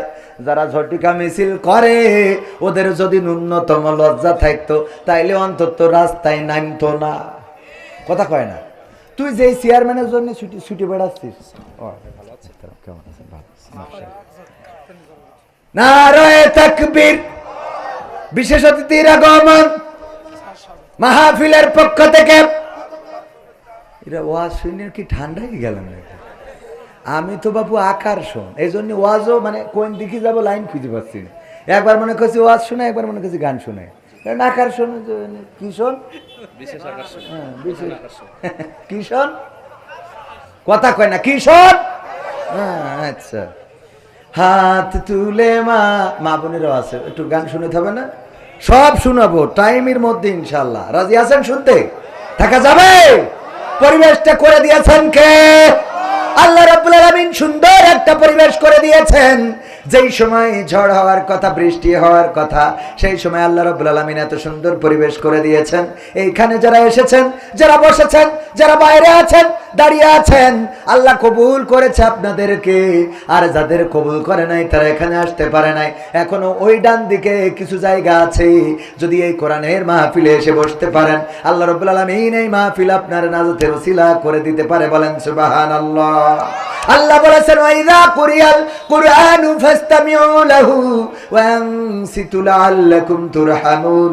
যখন তোমাদের সামনে কোরআন পড়া হয়, যখন তোমাদের সামনে কোরআন তেলাওয়াত করা হয়, যখন তোমাদের সামনে কোরআন থেকে বলা হবে, তখন তোমরা চুপ থাকবে এবং হৃদয়ের কান দিয়ে শুনবে, যাতে করে তোমাদের উপরে আল্লাহর রহমত বর্ষণ হতে পারে। ওগো আমার ভাইয়েরা, আল্লাহর রহমত যদি পেতে চান তাহলে হৃদয়ের কান দিয়ে শুনতে হবে, একটু চুপ থাকতে হবে। আমি তো বক্তা নই, আমি আপনাদের মাঝে এসেছি আকর্ষণ হিসাবে, কিছু আকর্ষিত করে যাব। প্রধান মেহমান রয়েছেন আমার শ্রদ্ধাভাজন ভাইজান আব্দুল সালাম যুক্তিবাদী, অত্যন্ত দারুণ আলোচনা করেন, তিনি কিছুক্ষণের মধ্যে আসবেন। ওগো আমার ভাইয়েরা, দাঁড়ানো ভাইয়েরা যদি ওই ডান পাশে এসে বসে যান তাইলে পরিবেশটাও সুন্দর দেখা যাবে। আর আপনারা এখানে বসে যদি শোনেন, এটা আপনাদের আমাদের নাজাতের ওসিলা হয়ে যেতে পারে। বলেন সুবহানাল্লাহ। যেই কথা বলছিলাম, মমতাজ আপা একটা গানও শুনাইল না, কারণ পেয়েছে যতদিন গেয়েছে ততদিন খেয়েছে, যতদিন গেয়েছে ততদিন নিয়েছে, যতদিন গেয়েছে ততদিন, যেদিন বুঝেছে আর পাওয়া হবে না সেই দিন বলে দিয়েছে ও গো বুবু আর গাওয়া হবে না রে। ঠিক ঠিক না বেঠে? যতদিন পেয়েছে, খেয়েছে, নিয়েছে, ততদিন গেয়েছে। আর যখন বুঝেছে আর পাওয়া খাওয়া নেওয়া হবে না, তখন বলে দিয়েছে গাওয়া হবে না। তবে একদম গায় না তা না, মাঝে মাঝে গোপনে, না অসুবিধা নেই, মাঝে মাঝে গোপনে যেয়ে গায়, ও আমার দরদি আগে জানলে তোর ভাঙা নৌকায় চড়তাম না, ভাঙা নৌকায় চড়তাম না, আর এই বিপদে পড়তাম না। ওরে বর্ডারেতে খাইলাম ধরা, বিসিটাও তো পাইলাম না। আগে জানলে তোর ভাঙা নৌকায় চড়তাম না। ঠিক না বেঠে? আমার ভাইয়েরা মাথায় রাখবেন, ইসলামী আন্দোলন, কোরআনের পথ, আল্লাহর পথ, রাসূলের পথ, এটাই এমন যে পৃথিবীর পরে যদি বেঁচে থাকেন পাবেন সম্মান, আর যদি মারাও যান তাও সম্মানের জীবন নিয়ে মারা যাবেন। আমাদের যারা নেতৃবৃন্দ ছিল তারা এমন ছিল, ফাঁসির রশি দেখে কখনো কাঁপে নাই, ফাঁসির রশি তাদেরকে টলাতে পারে নাই, বরং তারা ফাঁসির আগে জিজ্ঞাসা করেছে সন্তানের কাছে, ওগো আমার কলিজার টুকরা সন্তান, বলো দেখি ফাঁসির কাষ্ঠে কেমন করে ঝুলবো, ফাঁসির কাষ্ঠে কি লুঙ্গি পরে যাব নাকি পায়জামা পরে যাব? আমার কবর দিতে যাবে পাবনাই কে, সাথিয়ায় অনেক দূরের পথ, রাস্তাটাও তত বেশি ভালো না, সুতরাং তোমাদের মাকে সাথে নিবা না, অসুস্থ হয়ে যেতে পারে, তোমরা যেও আমার কবরটা দিয়ে এসো। এমন কথা মৃত্যুর আগের দিন তারাই বলতে পারে যারা নিজেদের একেবারে আল্লাহর কাছে সমর্পণ করে দিয়েছে, যারা বলেছে ইন্না সলাতি ওয়া নুসুকি ওয়া মাহইয়ায়া ওয়া মামাতি লিল্লাহি রাব্বিল আলামিন, নিশ্চয় আমার সালাত, আমার কুরবানি, আমার জীবন, আমার মরণ সবকিছু বিশ্ব প্রতিপালক আল্লাহর জন্য। এই কথা যারা বলে দিতে পারে তাদের আর কোনো ভয় থাকে না, তাদের আর কোনো টেনশন থাকে না, দুশ্চিন্তা থাকে না, তাদের আর কোনো অন্য কোনো ভয় ভীতি কাজ করে না। তারা চিন্তা করে মরলেও ভালো, বাঁচলেও ভালো, দুনিয়ায়ও ভালো, আখেরাতেও ভালো, উপরেও ভালো, নিচেও ভালো, আমাদের খারাপ জায়গা বলে কোনো জায়গা নাই। কথা কয় না? ঠিক না বেঠে? আমার ভাইজান উনি গরু পালন করে, গরু একটা ছেড়ে দিয়ে এসেছে মাঠে খাওয়ার জন্যে, গরু যেন ঘাস খেয়ে বেঁচে থাকতে পারে বা ভালো করে নিজের পেটটা তওনা করে নিতে পারে, নিজের পেটটা ভরাতে পারে। গরু যেখানে খাচ্ছে, হঠাৎ করে পাশে থাকা একটা জঙ্গল থেকে বাঘ বের হয়ে গরুরে দৌড়ানি দিয়েছে, ধরার জন্য পিছু নিয়েছে গরুরে যখন বাঘ ধরবে, গরু এটা দেখে চুপচাপ বসে থাকে না, গরু বলে আয় দেখবো খেলা হবে, বলে খেলা হবে, বলে কথা না, বলে না, বরং গরু দেয় দৌড়, গরু দিয়েছে দৌড়, বাঘও দৌড়ায়, গরু দৌড়ায়, বাঘও দৌড়ায়। গরু বুঝতে পেরেছে বাঘের সাথে দৌড়ায় এত পারা যাবে না, কারণ বাঘের দৌড়ের গতি কম না বেশি, গরুর দৌড়ের গতি কম। এই জন্য গরু চিন্তা করলো পাশে থাকা একটা নরম কাদাওয়ালা ক্ষেত আছে, বুদ্ধি করে ওই ক্ষেতের মধ্যে দিয়েছে লাফ, 4 হাত পা একসাথে ডেবে গেছে বাঘ ধরার জন্য। বাঘও যখন লাফ দিয়েছে, গরুর থেকে বাঘের দৌড়ের গতি বেশি থাকার কারণে গরুরে রেখে 3 হাত সামনে যেয়ে পড়েছে। কয় হাত সামনে? বাঘেরও 4 হাত পা ডেবে গেছে কাদার মধ্যে। এমন কাদা অনেক জায়গায় আছে চূড়াবালির মতো, যতই বের হইতে চান ততই আটকে যায়, এমন আছে না নাই? গরু কোনো চিন্তা ছাড়াই বসে বসে পান চাবায়, আর বাঘ চিন্তা করে কি করে বের হব, টানাটানি কোনোভাবেই বের হইতে পারে না কাদায়। আর গরুর দিকে তাকায় আর দেখে ওর টেনশনই নাই, খালি বসে বসে জাবর কাটাছে। গরু, বাঘ বলতেছে গরু তুই তো আসলে গরু। ভাই কি হয় ভাই, গরু তো মানে ও তো অশিক্ষিত, স্কুলে যায়নি, বা ভাই কি হয় ভাই তোর এরকম হাত কেন?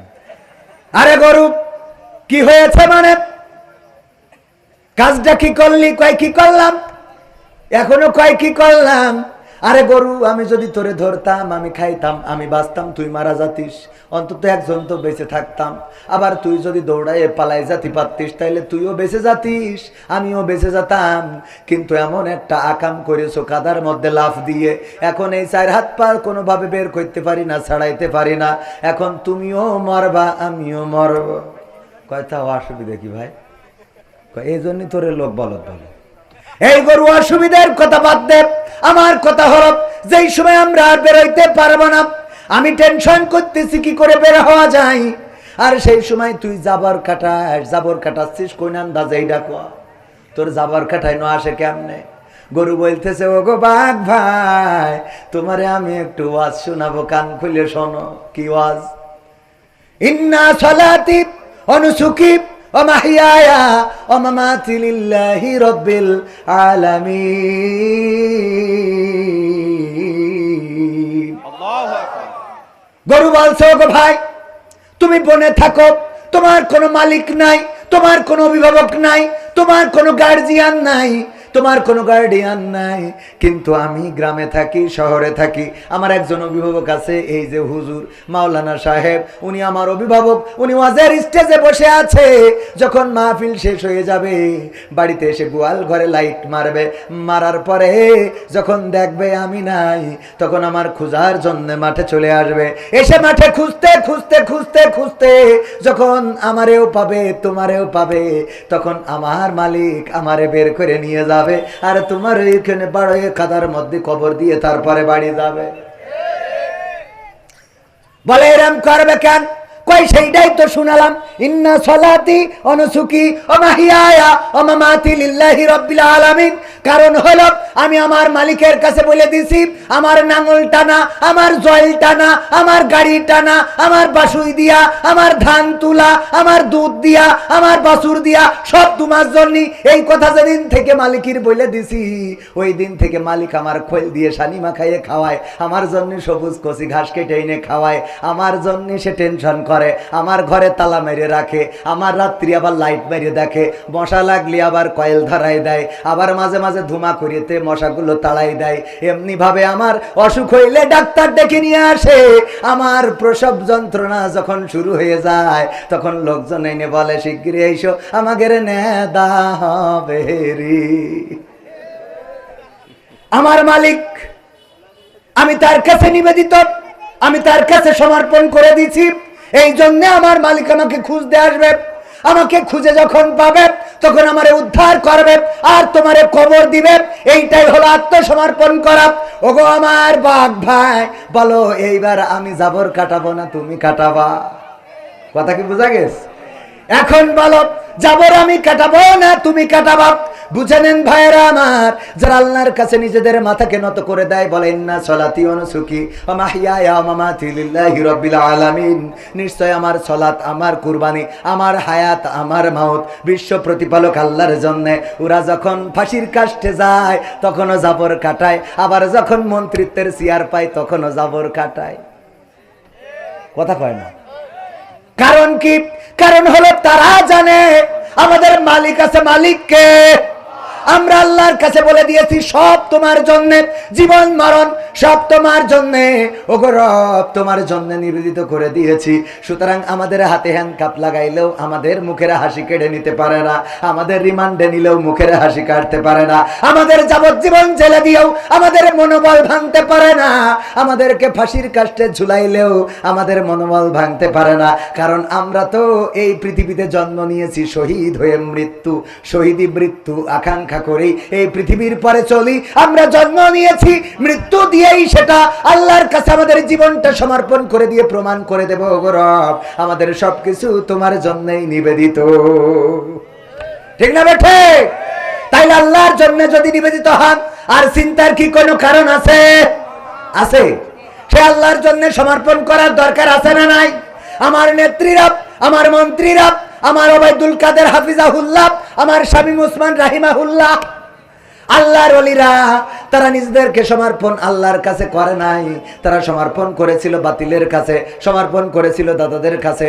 এই জন্য যখন শেখ হাসিনা বিপদে পড়েছে তখন বলে নাই আল্লাহ রক্ষা করো, তখন বলেছে নরেন্দ্র মোদি তুমি হেলিকপ্টার পাঠাও রে। ঠিক না বে ঠিক? হ্যাঁ, একটা রিকোয়েস্ট, রূপের বড়াই করিস না রে, রূপ চিরদিন থাকে না, রূপের বড়াই করিস না রে, রূপ চিরদিন থাকে না, নিজের মুখটা দেখা একদিন হইবে তোমার যন্ত্রণা, নিজের মুখটা দেখা একদিন হইবে রে তোর যন্ত্রণা। সময় হইল বড় শিক্ষক, সব দিবে শিখাইয়া, সুখের জীবন থাকবে না রে, দেখবে না কেউ চাইয়া। সময় হইল বড় শিক্ষক, সব দিবে শিখাইয়া, সুখের জীবন থাকবে না রে, দেখবে না কেউ চাইয়া। মরার আগে মরবি রে, বড়াই কইরো না ভাই, সে আর চিরদিন থাকে না, পাওয়ারের বড়াই কইরো না বোন, সে আর চিরদিন থাকে না, নিজের শেয়ার দেখা একদিন হইবে তোমার যন্ত্রণা, নিজের শেয়ার দেখা একদিন হইবে তোমার যন্ত্রণা। ঠিক না বেঠে? নিজের চেয়ার দেখে যন্ত্রণা হবে। আমি বলছিলাম যারা এখনো ঝটিকা মিছিল করে, মাঝে মাঝে দেখা যায় হঠাৎ করে 5-7 জন হেলমেট পরে, মুখে মাস্ক দিয়ে তারপরে রাজপথের নামে তাদেরকে বলতে চায় আরে আবুলের দল রে, এমন নেতার আন্দোলন করলে যেই নেতা নিজের স্বার্থ উদ্ধার করার জন্য, নিজের রক্ষা করার জন্য দাদাদের কাছে যে আশ্রয় নিল, যেই দেশ তার বাবা দিয়েছে, স্বাধীনতা তো উড়াই নেছে, আমরা তো এখানে রোহিঙ্গা, কথা কয় না, আমরা তো রোহিঙ্গা। সাতক্ষীরাকে বলা হয়তো মিনি পাকিস্তান, কি বলে মিনি পাকিস্তান। এমনি ভাবে দেশকে ডিভাইডেড করে ফেলেছিল। একদল ছিল চেতনাবাজ, আর এক দল নাকি ছিল রাজাকার। 20 বছর বয়স সেও নাকি রাজাকার। আর ওগের দলে যদি কেউ চলে আসে, সে যদি সম্মুখ সমরে রাজাকার থাকে, তাও সে মুক্তিযোদ্ধার এখানে একটা মেশিন পায়। ঠিক না বেঠে? রাজাকারের বাচ্চা এমন একটা মেশিন। ওই যে সাকা চৌধুরী বলেছিল যে মাননীয় স্পিকার, আমি একটা মেশিনের কথা বলবো যে এটা বাংলাদেশে আবিষ্কার হয়েছে। মাননীয় স্পিকার, বাংলাদেশে এমন একটা মেশিন আছে রে, যেই মেশিনের এক পাশ দিয়ে যদি রাজাকার ঢুকাই দেন, অপর পাশ দিয়ে মুক্তিযোদ্ধা হয়ে বের হয়ে যায়, আর সেই মেশিনের নাম হইল বাংলাদেশ আওয়ামী লীগ। ঠিক না ভাই? ঠিক। এক পাশ দিয়ে ঢুকাইলে আর এক পাশ দিয়ে মুক্তিযোদ্ধা হয়ে যায়, রাজাকার ঢোকে, মুক্তিযোদ্ধা হয়ে বেরোয়। আর এই দল থেকে যদি কেউ বেরিয়ে যায়, দুরা আমাদের স্বাধীনতার ঘোষক রাষ্ট্রপতি, সাবেক সফল রাষ্ট্রপতি জিয়াউর রহমানকে পর্যন্ত তার স্বাধীনতার ঘোষক হিসাবে স্বীকৃত দেয় নাই, বরং তার দেওয়া রাষ্ট্রীয় অনেক পদক পর্যন্ত কেড়ে নিয়েছিল। বলেন ঠিক কিনা? নিয়েছে না? নাই নাই? কত মুক্তিযোদ্ধার সন্তানদের ভুয়া মুক্তিযোদ্ধার সার্টিফিকেটে চাকরি পেয়েছে, অথচ তারেক জিয়া আর ওই যে জিয়াউর রহমানের স্ত্রী বেগম জিয়া দুইজনকে এত নির্যাতন করেছে, একটা তো দেশ ছাড়া করেছে, আর একটা দেশে রেখেছে, কিন্তু এমন অবস্থায় যে বাড়ির সামনে বালুর টিরাক, কথা কয় না, ওই বালুর টিরাক যারা সরাইতে পারে নাই 16 বছরে, ওরা আবার এখন এসে বড় বড় কথা কয় ওরা হলো দাদাদের দালাল, কথা কয় না। 16 বছর সরাতে পারে নাই, এখন আবার বড় বড় কথা। এই বড় বড় কথা যারা বলে, ওরা প্রকৃত অর্থে জাতীয়তাবাদী দল করে না, ওরা জাতীয়তাবাদী দলের লোক নয়, ওরা হলো দাদাদের সুরে কথা কয়। কারণ ছাত্র আন্দোলন করে নির্বাচনের জন্যই এই আন্দোলন, এই দেশে নির্বাচন করে সরকার প্রতিষ্ঠিত হবে। বাংলাদেশের মানুষ জাতীয়তাবাদী দলকে যদি সাপোর্ট করে, অবশ্যই তারা সরকার গঠন করবে। কিন্তু এত অধৈর্য হয়ে যাচ্ছাও, কারণটা কি? কারণ হলো দাদারা শিখাই দিয়েছে। যদি দেশের প্রধানমন্ত্রী বানাইতে হয়, এখন বিএনপির তারেক জিয়ার দরকার আছে না নাই? তো তারেক জিয়ার দেশে আনা লাগবে না? তো দেশেই নেনি, তারপরে নির্বাচন দেবো, কথা কয় না। আগেতে নির্বাচন এত কথা হবে। ওগো আমার ভাইয়েরা, ওরা হলো দাদাদের দালাল। প্রকৃত অর্থে যারা, তারা বলছে না মাল পেয়েছে আর মাল খেয়েছে, এই জন্য ছাত্র আন্দোলনকে তথাকথিত বলে ফেলে। অথচ এই ছাত্র আন্দোলনে কত পরিবার আজকে আপনার ডানে বামে খোঁজ নেন। 16টা বছর কত নির্যাতনের শিকার করেছে, কত জাতীয়তাবাদী দলের, ছাত্র দলের, যুব দলের নেতারা পর্যন্ত ঢাকায় রিক্সা চালিয়েছে, বলেন ঠিক কিনা? তাদেরকে মুক্ত করেছে ছাত্ররা। তাদের এই আন্দোলনকে ছোট করে দেখা যাবে? ডক্টর ইউনূস এমন একজন খেলোয়াড়, জাতিসংঘের মহাসচিবকে বাংলাদেশে এনেছে, শুধু না বরং তারে নিয়ে গেছে রোহিঙ্গাদের ওখানে। সেখানেই শেষ না, বলছে তুমি যাই হও হও, আমাদের পাঞ্জাবি গায়ে দোয়া লাগবে। পাঞ্জাবি তো গায়ে দিবাইয়েছে, দিয়াইয়েছে, আবার তারে রোজা রাখাই ছেড়ে বলছে তুই হিন্দু মিন্দু যাই হোস, রোজা রাখা লাগবে। ঠিক না বেটে? রোজা রাখায় ইফতারও করাইছে। এই হলো ডক্টর ইউনূস। চাইনায় গিয়েছে দেশের জন্য, আবার এখন কাতারে রয়েছে দেশের জন্য। যেমন জিয়াউর রহমান, তিনি যখন রাষ্ট্র ক্ষমতা পেয়েছিলেন, আমরা তো তখন জন্মগ্রহণও করি নাই, তবে ইতিহাসে পড়েছি তিনি ছিলেন একমাত্র এই বাংলাদেশের কল্যাণকামী।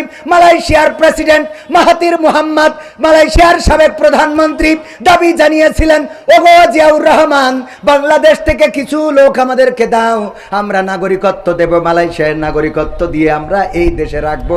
তারা আমাদের দেশে, আমাদের এখানে ভোটার হয়ে থাকবে, আমাদের দেশের রাজনীতি, আমাদের দেশের অর্থনীতিতে তারা অংশগ্রহণ করবে। জিয়াউর রহমান এমন একজন নেতা ছিল, তিনি বলেছিলেন আমি তো বাংলাদেশকে মালয়েশিয়া বানাবো, সুতরাং আমার দেশের মানুষদেরকে আমি মালয়েশিয়ায় পাঠাবো না। তোমাদের ওই পাম বাগানে সাপ থাকে, বিচ্ছু থাকে, ওইগুলো আমাদের জনগণের কামড় দেবে, মারা যাবে। আমি আমার জনগণকে এমন বানাবো যে আমাদের জনগণের মালয়েশিয়ায় যাওয়া লাগবে না। এই একজন ছিল জিয়াউর রহমান। আর বর্তমান তার উত্তরসূরি হিসাবে বলা যায় এসেছে ডক্টর ইউনূস, যিনি সবকিছুকে উপেক্ষা করে বাংলাদেশের স্বার্থ রক্ষার জন্য সব রকম কষ্ট করে যাচ্ছে, বলেন ঠিক কিনা? ওগো আমার ভাইয়েরা, তাইলে আমার সেই গানে ফিরে আসি, কারণ আমি আকর্ষণ এত ওয়াজ করলে হবে? কই গেল সেই সংসদেতে মমতাজের, মনে আছে? হ্যাঁ, কই গেল সেই সংসদেতে মমতাজের গান, কোথায় গেল হযরত বলা স্বামী ওসমান, ইনু মেনন দীপু মনি আছে কারাগারে, বাপ করিলেও পাপ কখনো ছাড়ে কি আর তারে।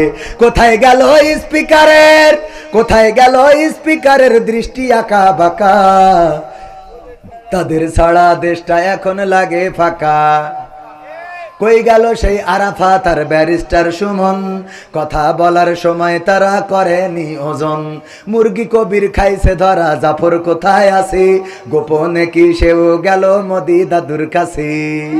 কোথায় গেল এ সালমের, কোথায় গেল এ সালমের কাড়ি কাড়ি টাকা, তাদের ছাড়া দেশটা এখন লাগে ফাঁকা।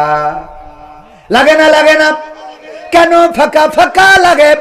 কারণ হলো আমরা আগে রমজানের, এইবার রমজানের মাস গেল, কারেন্ট কি গিয়েছে? কথা কয় না, কারেন্ট গেছে। সাহরির সময়ও কারেন্ট আছে, ইফতারের সময়ও কারেন্ট আছে, তারাবির সময়ও কারেন্ট আছে। তারাবির সালাতে, সিয়ামে, কিয়ামে, ইফতারিতে সব সময় বিদ্যুৎ ছিল। যদি এখন ওবায়দুল কাদের কাকা থাকতো, তাইলে বলতো এই সরকার ব্যর্থ সরকার। কারণ কি? কারণ কি? কারণ হলো এবার বিদ্যুৎ যাই নাই। মোমবাতি কি হবে? মোমবাতি ফ্যাক্টরি গুলো বন্ধ হয়ে যাবে। ঠিক না বেটে?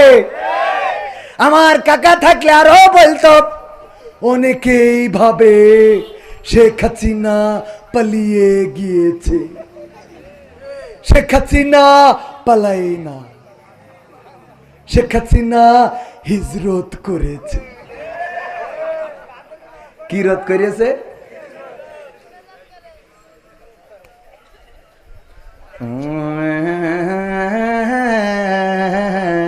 সময় তো খালি জাতি আছে। হ্যাঁ হ্যাঁ, না না, ওরে বাবা, ওরা গরমে বাঁচতেছে না, শেষ করে দিতে বলছে, শেষ করে দিতে বলছেন না আপনারা? কয় না, গেটের দরজাটাই নিয়ে দেবেন, ওই টেনে দেওয়া ভালো, কারণ আমার একটা কাজ আছে, ওই সময় গেটের দরজা লাগাতেই হয়। এই শোনা, ওই এই দাঁড়ায় থাকার লোক একটু ভিতরে, ওই আর একটু ফাঁকা আছে, এসে বসা যায় না? মানে ডাক তো দিচ্ছি, তা আসছে না, তো আমি এখন পায়ে ধরবো। আমার সোনার ময়না পাখি ওই কর্নারে জায়গা আছে গো, এসে বসো। ওরে আমি গান গাছি, এর মধ্যে খাটি খাচ্ছেন। আকাশের অবস্থা ভালো না, কালেকশনটা করে নিতে হবে। তাহলে এদিক থেকে একরকম, এদিক থেকে একরকম, খালি মন ধরে পড়েন। ওকে, ঠিক আছে, ওকে, অসুবিধা নেই। ভাইয়ারা আমার, ওয়াজ কি সয়রে রাজি কারা কারা দেখতে চাই? লিল্লাহি তাকবীর, নারায়ে তাকবীর। আল কোরআনের আলো, আল হাদিসের আলো, আমার নেতা তোমার নেতা, নারায়ে তাকবীর। স্লোগান উঠেছে, এই বাংলাদেশের মানুষ সিদ্ধান্ত নিতে শিখেছে। বাংলাদেশের মানুষ 16টা বছর পরেও জেগে উঠেছিল, ছাত্র আন্দোলন করেছিল, রক্ত ঝরিয়েছিল, স্বৈরাচার মুক্ত, ফ্যাসিবাদ মুক্ত করেছিল। এখন নতুন করে সিদ্ধান্ত হয়েছে, আমরা তো সব দল দেখা শেষ, আগামীর দিন হবে দাড়ি টুপির বাংলাদেশ। ঠিক না বেঠে? বলে সব দল দেখা শেষ, দাড়ি টুপির বাংলাদেশ। ওগো আমার ভাইয়েরা, আমরা ইংরেজদের শাসন দেখেছি, তারা এই বাংলাদেশে আমাদেরকে শোষণ করেছে, আমাদেরকে দিয়ে জুম চাষ করিয়েছে, আমাদেরকে দিয়ে নীল চাষ করিয়েছে, আমাদের উপরে নির্যাতনের স্টিম রোলার চালিয়েছে, জমিদারি প্রথা চালু করেছে, হিন্দুত্ববাদ দিয়ে দেশটারে ভরে ফেলেছিল, শান্তি দিতে পারে নাই। তারপরে আবার ভাগ হয়ে গেল, হিন্দুস্তান আর পাকিস্তান, পাকিস্তানিরা নিল। 23টা বছর আমাদের শাসন করলো, এই দেশে ধর্ষণ করলো, এই দেশে নির্যাতন করলো, আমাদের পণ্যগুলো পাকিস্তানে নিয়ে যেয়ে সিল মেরে দিয়ে আমাদের কাছে আবার বেশি দাম দিয়ে বিক্রি করত, আমাদেরকে শোষণ করত, নির্যাতন করত। 23 বছরেও তারা শান্তি দিতে পারে নাই। এরপরে আমরা 71-এ আন্দোলন করলাম, স্বাধীনতা অর্জন করলাম। স্বাধীনতার পরে আমরা একের পর এক সরকার পাল্টালাম, বঙ্গবন্ধু, জিয়াউর রহমান, এরশাদ, খালেদা জিয়া, শেখ হাসিনা, বর্তমান ডক্টর ইউনূস, সব তো দেখা শেষ। কেউ বলল সোনার বাংলা গড়বে, কেউ বলল সবুজ বাংলা গড়বে, কেউ বলল রূপালী বাংলা গড়বে, কেউ বলল সোনালী বাংলা গড়বে, কেউ বলল নতুন বাংলা গড়বে, কেউ বলল গ্রিন বাংলা গড়বে, কেউ বলল ডিজিটাল বাংলা গড়বে, আর আমার ওবায়দুল কাদের কাকা বলল স্মার্ট বাংলাদেশ হবে। ঠিক না বেটে? কিন্তু আমরা দেখলাম সেই স্মার্ট বাংলাদেশ গড়তে যে স্টেজ ভেঙে ফেলেছে।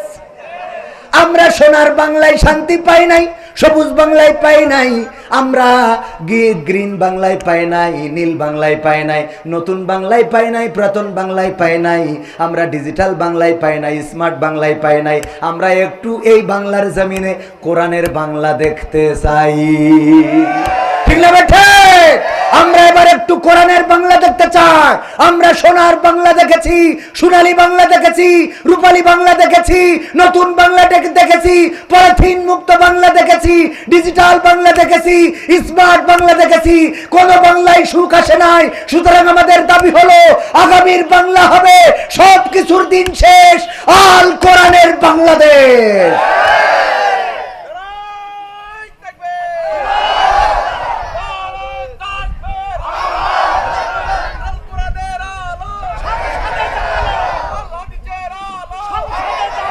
সম্মানিত ভাইয়েরা, যদি কোরআনের বাংলাদেশ দেখতে হয়, তাহলে যেইভাবে আমরা 1971-এ লড়াই করে রক্ত দিয়ে পাকিস্তানদের কাছ থেকে আমাদের দেশকে মুক্ত করেছিলাম, যেইভাবে 1952-তে রক্ত দিয়ে আমাদের ভাষার সম্মান রক্ষা করেছিলাম, যেইভাবে 2024-এ রক্ত দিয়ে ফ্যাসিবাদ মুক্ত করেছিলাম, একইভাবে আগামীর দিনে আল্লাহর জমিনে আল্লাহর দিন কায়েম করার জন্য ইসলামী আন্দোলনের নেতা কর্মীরা যদি ডাক দেয়, রাজপথে থেকে বুকের তাজা রক্ত যদি ঢালতে হয়, রক্ত ঢেলে সেই রক্তের সাগরে সাঁতার কেটে কেটে একটি রক্তাক্ত বিপ্লবী কালেমার পতাকা বাংলার জমিনে উড়াতে রাজি কারা কারা দেখতে চায়?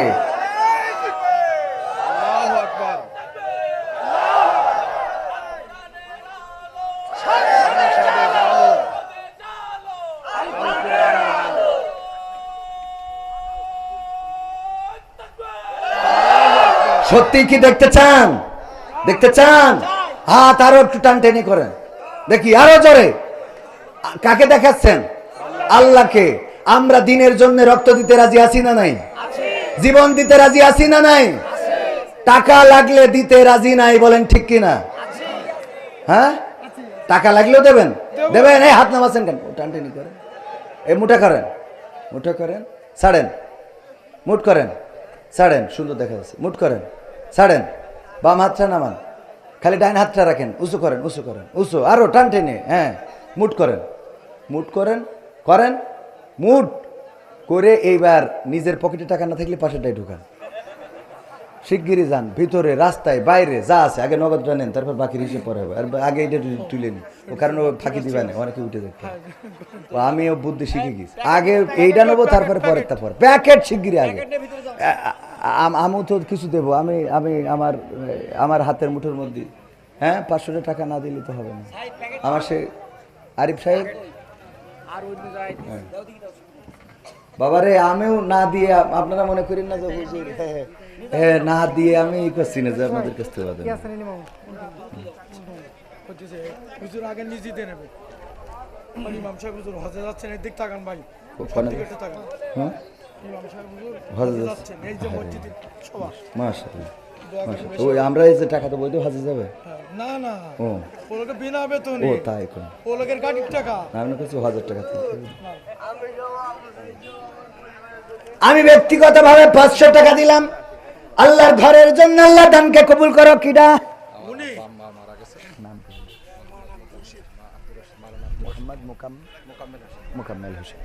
আমার মোহাম্মদ মুকাম্মেল হোসেন ভাইজান, আব্বা আম্মা নাই পৃথিবীর পরে, 3000 টাকা দিলেন পিতামাতার জন্য। আল্লাহ দানকে কবুল করে নেন, পিতামাতার কবর জান্নাতের বাগান বানিয়ে দেন। মসজিদের মুয়াজ্জিন 500 টাকা, আবু সাইদ ক্যাশিয়ার 4000 দেন, 5000 দেবেন।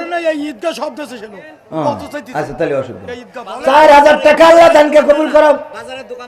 দোকানদার এতগুলো টাকা দেস, ওকে মোটে দিন চলে না, আবার টাকা দানকে কবুল করো। নারায়ে তাকবীর। আমার দোকানদারেরা দেখেন, তারা নিজ দায়িত্বে কতগুলো টাকা তুলে দিয়েছেন। সাতক্ষীরার মাটি, ইসলামের ঘাটি। আমার ওই ভাইজান একজন অসুস্থ মানুষ, তারপরেও কিছু টাকা দিতে চায়। আল্লাহ দানকে কবুল করো আমার ভাইজান, ছোট মানুষ, আল্লাহ কবুল করে নাও। কিরা? কেশিয়ার আবু সাইদ 1 বস্তা ধান। আমি অদম পিতামাতা, সে নাম বল। মাওলানা আব্দুল হামিদ। নারায়ে তাকবীর। এই সবাই পকেটে হাত দিয়ে প্যাকেটে দেন, প্যাকেটে আমি দেখতে চাই। আপনারা কেউ মাহরুম করবেন না মসজিদের জন্য। আমার আব্দুল হাকিম সাহেব 3000 টাকা, আব্দুল সালাম মন্ডল পিতামাতার জন্য দোয়া আছে, কিছু টাকা করলো দান। মাস্টার ইয়াসিন আলী 1000 টাকা। বঙ্গবন্ধুর একটা নোট দান করে আল্লাহ কবুল করে নে, খায়াত দাও, মনের স্বপ্ন পুরা করো। আর একজন 300 টাকা আল্লাহ কবুল করো। আব্দুল সামাদ 500 টাকা আল্লাহ কবুল করো। মাস্টার ইয়াসিন আলী। নারায়ে তাকবীর। এই ওয়াটসন কেন আমি এখনো শেষ করিনি, শোনা। আর প্রধান বক্তা তো আছে, বগুড়াতেই এসে বিশাল কুপাকুপি বক্তা, আর আমি তো এখনো শেষ করে দিচ্ছি। তাই মনে করেন বসেন, তারপরে পানি না আসে, যদি না আসে তাহলে তো বক্তারা পাই যাবে। তহিদুল ভাই 500। আর মাস্টার কিডা জানো? ইয়াসিন আলী 3000 টাকা আল্লাহ দানকে কবুল করে নে, খাইয়া দাও। কিডা? একটা বাচ্চা ছেলে 500 টাকা আল্লাহ দানকে কবুল করো। শফি ডেকোরেটর আল্লাহ 500 টাকা দিলে কবুল করে নাও, নে খায়াত দাও, মনের স্বপ্ন পুরা করে দাও, পঞ্চমদের কবুল করে নাও। ইউনুস হোটেল 1000 আল্লাহ তার রিজিক বাড়াই দাও। রওশন ভাই 1 বস্তা সিমেন্ট। নারায়ে তাকবীর। আল্লাহ যে করলো দান বাড়িয়ে দাও, সম্মান নে খায়াত দিয়ে দাও, মনের স্বপ্ন পুরা করে দাও, আপনজনদের কবুল করে নাও। তারপরে আর কিডা? আমিরুল 1 বস্তা সিমেন্ট। ওগো আমার ভাইয়ের, আল্লাহর ঘরের জন্য যে যা, আমি রক্ত চাই নাই, আপনারা রক্ত দিতে চেয়েছেন, ওই রক্ত তো আপনাদের কাছে এখন চাইলাম না, ওটা যখন লাগে তখন দেবেন। এখন একটু টাকা দেন, ধান দেন, সিমেন্ট দেন, ইট দেন, বালু দেন। মসজিদের জন্য যে যা পারেন দেন, আল্লাহর ঘরের জন্য যে যা দিবেন, যা দিবেন হাতে তাই যাবে সাথে। আমার মা বোনদের মধ্যে কি গেছে? আলম ড্রাইভার 1000 টাকার একটা নোট করলো দান, আল্লাহ বাড়িয়ে দাও, সম্মান নেখায় দিয়ে দাও, মনের স্বপ্ন পুরা করে দাও। আল্লাহ মুসিবত মুক্ত রাখো। আমার মুকাম্মেল ভাই, ওনার পিতাও নাই মাতাও নাই, আল্লাহ পিতা মাতা কবরে কেমন আছে জানি না, তুমি দয়া করে আমাদের মুকাম্মেল ভাইয়ের পিতা মাতার কবর জান্নাতের বাগান বানায় দাও। মাওলানা রিয়াজুল ইমাম সাহেব বিনা বেতনে ইমামতি করেন, এবার হজে যাচ্ছেন। আল্লাহ রাব্বুল আলামিন সুস্থতার সাথে হজের সকল কর্ম সম্পাদনের তৌফিক দান করে দিও। 1000 টাকা দিল, দানকে কবুল করে দাও। আকবর আলী 400 টাকা দিল, আল্লাহ দানকে কবুল করে নাও। আনজুয়ারা নারায়ে তাকবীর, আনজুয়ারা নামের একজন বোন 2 বস্তা সিমেন্ট করলো দান, বাড়ি দাও সম্মান। হ্যাঁ বজলু ভাই দেখেন একজন সাধারণ মানুষ 500 টাকার একটা নোট করলো দান, আল্লাহ। বকুল মেম্বার, গফুর মেম্বার 1000 টাকা। নারায়ে তাকবীর, গফুর মেম্বার, আল্লাহ গফুর মেম্বারের ভোট বাড়াই দাও। আল্লাহ 1000 টাকা দিল, তুমি তার দানকে কবুল করে নাও, নেখায়া দিয়ে দাও, মনের স্বপ্ন পুরা করে দাও। আল্লাহ আবার দাঁড়াইলে তুমি পাস করাই দিও, বলেন আমিন। তাড়াতাড়ি ধান দেবেন কেউ সিমেন্ট, একজন 300 টাকা। আল্লাহ দানকে কবুল করো, সিমেন্ট দেবেন আল্লাহর ঘরের জন্য। এই কিরা প্যাকেট দিয়েছে, আল্লাহ কবুল করো তাড়াতাড়ি করে। মুজাক্কেরুল, মুফাক্কেরুল 1 বস্তা ধান, আল্লাহ দানকে কবুল। 1 বস্তা মানে কি 1 মণ দেবে না এমনি ছোট একটা বস্তা দেবে? 60 কেজি। ওরে বাবা, তো 1.5 মণ। বড় ভাই আছে, ছোট ভাই মুবাক্কার। যেরাম হয়তো বাবা যেরাম সন্তান সেইরাম, ভাই যেরাম ভাই সেরাম। আল্লাহ কবুল করো। একজন 100 টাকা, আল্লাহ 1 মণ ধান দেবে। কিরা? হামিদা বিদেশ থাকে। হামিদা আমাদের হামিদা নামের একজন বোন বিদেশে থাকে, 500 টাকা করলো দান, আল্লাহ বাড়িয়ে দাও সম্মান। রেমিটেন্স যোদ্ধা, আল্লাহ তুমি তার কষ্ট পরিশ্রমকে কবুল করে নাও। আমার ভাইরা আর কিরা আছেন তাড়াতাড়ি। সাবিনা মেম্বার 2 বস্তা ধান। নারায়ে তাকবীর, একটু তাকবীর বলা যাবে না? ওর প্রধান বক্তা আসতেছে, প্রধান বক্তা নিয়ে আসেন না কেন? আমার মেম্বার সাহেব, কি মেম্বার জানো? সাবিনা মেম্বার 2 বস্তা সিমেন্ট। আলী হোসেন 500 টাকা লেখেন, আল্লাহ দানকে কবুল করো, নেখায়াত দাও। আর সব হবে না, আগে টাকা তারপরে হবে। আরো কিরা তাড়াতাড়ি করে হাবিব ভাই, কয় টাকা? 1000 টাকা। ভাই সিমেন্ট কয়েক ব্যাগ উঠেছে, অন্তত কোরআনের সম্মানে 30টা ব্যাগ সিমেন্ট হওয়ার দরকার আছে না আল্লাহর ঘরের জন্য? একদিন 80 বস্তা তুলে ছাদ দিয়ে, তা আমি না তুললে হয়তো তুলবো না। মানে একমুখী, মানে মাথায় হাত বুলাবেন আর পাশায় বাস দেবেন। বলছে 80 বস্তা তুলে তাহলে আমি না তুলি, আবার বলছে তোলে। তা বগর খালি করে তোলেন, মানে ইমাম তুলে তামও তুলবো, তো অসুবিধা। হ্যাঁ ওইটা কন, আপনি খালি এসব নাম কন। ওই কিরা কত তুলেছ কই না, দেবে সব দিয়া চলি বসিবে, দেবে না কেন? ভারতের কাছে বাড়ি কি চলি প্রপাশে চলে যাবে। নারায়ে তাকবীর। কিরা রশনের সাদ মহিলা, ও রওশন। আমার রওশন নামের একজন বোন কি করিস চলি গে নাকি?